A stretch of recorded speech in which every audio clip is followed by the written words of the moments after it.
तो कल वैक्सीनेशन अभियान के लिए बड़ा दिन है क्योंकि कल से बूस्टर डोज लगनी शुरू हो रही है। ये डोज किसको लगेगी, क्या आप भी इस डोज के लिए एलिजिबल हैं, इसे समझते हैं। आइए।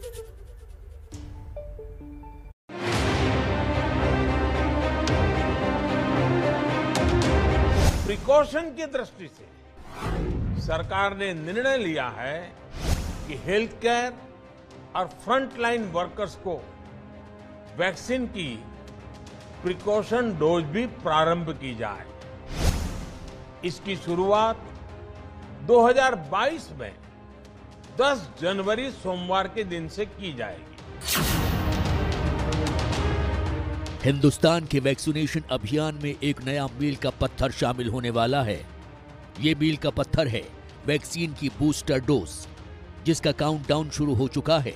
सबसे पहले ये समझिए कि आखिर कल से किस किस को लगेगी बूस्टर डोज।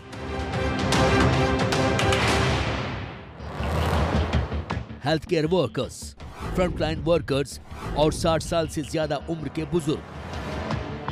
अब ये भी समझ लीजिए कि आखिर हेल्थ केयर वर्कर्स में कौन कौन शामिल हैं। हेल्थ केयर वर्कर्स की संख्या 1 करोड़ है। इसमें डॉक्टर्स, नर्स, हॉस्पिटल स्टाफ, आशा वर्कर्स और आंगनबाड़ी वर्कर्स आते हैं।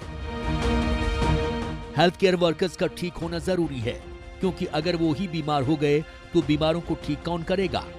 आपको जानकर हैरानी होगी कि अकेले दिल्ली में ही 1000 स्वास्थ्यकर्मी संक्रमित हो गए हैं, जिसमें एम्स में 200, सफदरजंग में 165, लेडी हार्डिंग में 100, आरएमएल में 110, लोकनायक अस्पताल में 30, टीटीबी में 50, अंबेडकर अस्पताल 21, हिंदूराव अस्पताल में 18, डीडीयू में 22 और राजीव गांधी सुपर स्पेशलिटी अस्पताल में 20 स्वास्थ्यकर्मी पॉजिटिव हैं।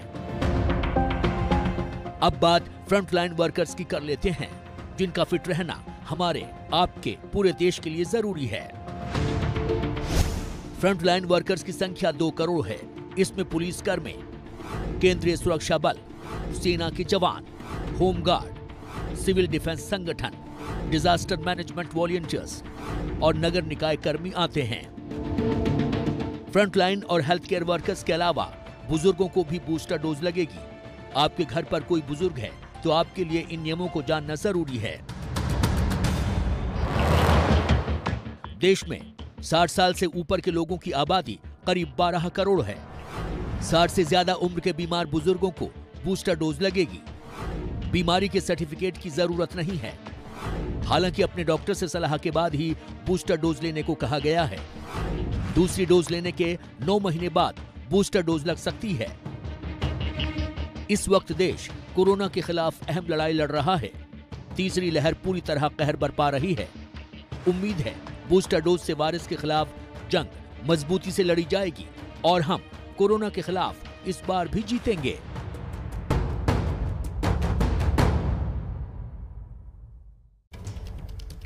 नौ महीने बाद एक बार फिर कोरोना का तूफान आ चुका है। आज नए कोरोना केस मिलने का आंकड़ा 1.5 लाख को भी क्रॉस कर गया। ये एक दिन में मिलने वाली कोरोना संक्रमितों की सबसे बड़ी संख्या है।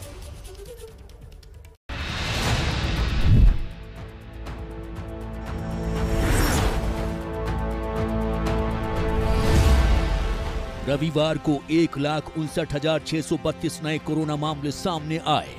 वहीं 40,863 मरीज स्वस्थ भी हुए। इस बीच पिछले 24 घंटे में 327 मौतें कोरोना के चलते हो गई। डेली पॉजिटिविटी रेट बढ़कर 10.21% हो गई है। देश में ठीक होने वाले लोगों की कुल संख्या 3,44,53,603 है, जबकि 4,83,790 लोग इस संक्रामक बीमारी से अपनी जान गंवा चुके हैं। अभी तक कुल 151.58 को वैक्सीन लगाई जा चुकी है। तमिलनाडु में 8,981 नए मामले पाए गए हैं। कर्नाटक में भी संक्रमित लोगों की संख्या बढ़ी है और यहां 8,449 नए केस दर्ज हुए हैं। केरल में 5,296 नए केस सामने आए हैं। गोवा में 1,432 नए मामले सामने आए हैं, जबकि असम में 1,167 नए मरीजों की पुष्टि हुई है। उत्तर प्रदेश में भी कोरोना संक्रमण के मामले बढ़ रहे हैं। यहां 4,228 नए केस सामने आए हैं। जबकि हरियाणा में 3,748 नए मामले दर्ज किए गए हैं। देश में अब तक इस जानलेवा वायरस से कुल 4,83,178 लोगों ने जान गंवाई है। इस बीच देश में वैक्सीनेशन युद्ध स्तर पर जारी है। तो कोरोना की वजह से सीधा असर सिर्फ लोगों के स्वास्थ्य और हेल्थ सेक्टर पर ही नहीं पड़ा है, बल्कि दूसरे कई ऐसे सेक्टर हैं और उससे जुड़े हुए लोगों के रोजगार पर भी संकट के बादल मंडराने लगे हैं। दिल्ली में कोरोना बढ़ा तो एहतियातन सरकार ने वीकेंड कर्फ्यू जैसी सख्त पाबंदियों को लागू कर दिया, लेकिन इन पाबंदियों का बड़ा खामियाजा फिलहाल रेस्टोरेंट, होटल यानी हॉस्पिटैलिटी सेक्टर को उठाना पड़ रहा है। यही हाल देश के कई बड़े शहरों का भी है। एक रिपोर्ट आपको दिखाते हैं।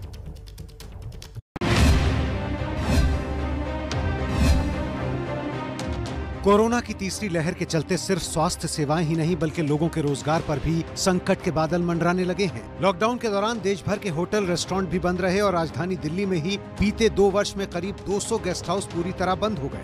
एबीपी न्यूज ने देश के कुछ शहरों में होटल और रेस्टोरेंट चलाने वालों से बात की। कोरोना की तीसरी लहर के चलते राजधानी दिल्ली में वीकेंड कर्फ्यू लागू है। वीकेंड जो रेस्टोरेंट और होटलों की सबसे ज्यादा कमाई के दिन होते हैं। सबका डर यही है कि वो कोरोना से जुड़ी सारी सावधानियां बरत रहे हैं, लेकिन लॉकडाउन या कर्फ्यू के हालात में इस बार इनका धंधा उबर नहीं पाएगा।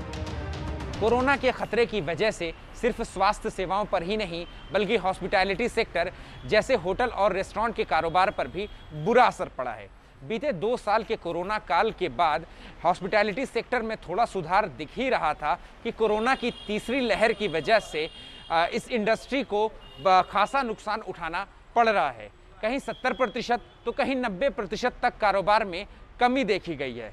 दिल्ली की बात करें तो दिल्ली में पहले नाइट कर्फ्यू और अब वीकेंड कर्फ्यू के बाद इस इंडस्ट्री पर अनिश्चितताओं के बादल मंडराने लगे हैं। होटल व्यवसाय से जुड़े लोग सवाल पूछ रहे हैं कि चुनावी रैलियां नहीं रुक रही तो हमारा धंधा क्यों रोक रहे हो।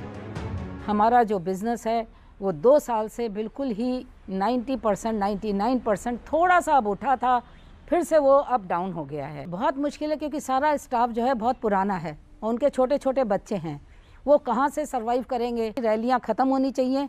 जैसे कि बाहर कंट्री में अगर इलेक्शन होता है तो टीवी के ऊपर ही सब बोलते हैं, जिससे उनकी सबके कान तक सबकी आवाज़ें पहुँचे। 70% तो लॉस हो चुका है, अब हो सकता है कि 100% हो जाए लॉस, क्योंकि जो गवर्नमेंट का प्रोटोकॉल है उसकी गाइडलाइन के हिसाब से तो टोटली डेड है, कोई बिजनेस नहीं, ख़त्म हो गया अभी। हमने मुंबई में भी होटल और रेस्टोरेंट मालिकों से बात की तो सामने आया कि भले ही होटल रेस्टोरेंट लॉकडाउन में पूरी तरह बंद रहे, लेकिन सरकार की ओर से सालाना लाइसेंस फीस समेत बिजली, पानी बिल आदि में कोई छूट नहीं दी गई है। अब फिर लॉकडाउन के डर से इस सेक्टर से जुड़े लोगों पर बेरोजगारी की तलवार लटकी है। लॉकडाउन आता है तो हमारे पगार देनी भी पड़ती है और पगार नहीं दिए तो स्टाफ लोग को भी भारी पड़ता है। तो आर्थिक संकट ही होटल ओनर्स को भी भारी पड़ती है और जो एम्प्लॉय उनको भी बहुत भारी पड़ती है, क्योंकि उनको वो गांव से आते रहते हैं, उनको गांव में पैसा भेजना होता है, उनका यही पैसे से वहाँ घर चलता है। जैसे धंधा बंद हो जाता है, कस्टमर आने बंद हो जाते हैं, जो आदमी लोग का खाना पीना है वो खर्चे तो चालू रहते हैं, लाइट के बिल चालू रहते हैं, मेंटेनेंस चालू रहते हैं, पानी के बिल चालू रहते हैं, सब कुछ सब पूरा लोड आ जाता है पूरा। महाराष्ट्र के अंदर आप देखने जाएंगे तो 75% ऑफ रेस्टोरेंट आज के तारीख में खाली चल रहे हैं। ये परिस्थिति में मैं ये बोलूँगा कि गवर्नमेंट क्या कर सकती है हमारे लिए। जैसे हमारे ओनर्स तो रेंट कम करने तैयार नहीं है, हम हमारे स्टाफ का पगार आधा नहीं कर सकते, तो what can government do for us. तकरीबन इन्हीं हालात से राजस्थान के होटल बिजनेस से जुड़े लोग जूझते मिले। जयपुर में बड़ी तादाद में लोगों का रोजगार सैलानियों पर निर्भर है। राजस्थान में नए साल से पहले तक सैलानी खूब आ रहे थे और होटल कारोबारी भी अपने धंधे से काफी खुश थे, लेकिन तीसरी लहर की दस्तक ने सबकी खुशी छीन ली है। सर, बुकिंग्स जो हमारे पास में आई थी जो जनवरी, फरवरी, मार्च की, क्योंकि सब लोग प्री बुक्ड कराते हैं, वेडिंग्स का सीजन था, सब कुछ ठीक पटरी पे आया था, लेकिन अनफॉर्चुनेट सडन अभी 31 के बाद से जो भी गवर्नमेंट डिसीजन हुए और जो भी सब कुछ हुआ उसकी वजह से we are just let down again and again. सबके डेली के कॉल्स आ रहे हैं, सारी बुकिंग्स हमें कैंसिल करनी पड़ रही हैं। इनके अलावा भी देश भर में शादियों के सीजन में लगभग 30 लाख से ज्यादा शादियों के जरिए लगभग 4 लाख करोड़ रुपए से ज्यादा के व्यापार होने की संभावना जताई जा रही थी। लेकिन अब पाबंदियों के चलते ये व्यापार आधे से भी कम रहने की आशंका है। टेंट डेकोरेटर से लेकर फूल की सजावट करने वाले, क्रॉकरी, केटरिंग सर्विस वाले, travel service, cab service, photographer, videographer, band बाजा, ऑर्केस्ट्रा, डीजे, बारात के लिए घोड़े, बग्गी, लाइट वाले समेत बड़ी तादाद में लोगों के रोजगार पर सीधा असर पड़ता दिख रहा है। बड़ी संख्या में जिन लोगों को अस्थायी रोजगार मिलता था वो भी अब बेहद कम होगा। ऐसे हालात में ये लोग अब सरकार की तरफ ही देख रहे हैं।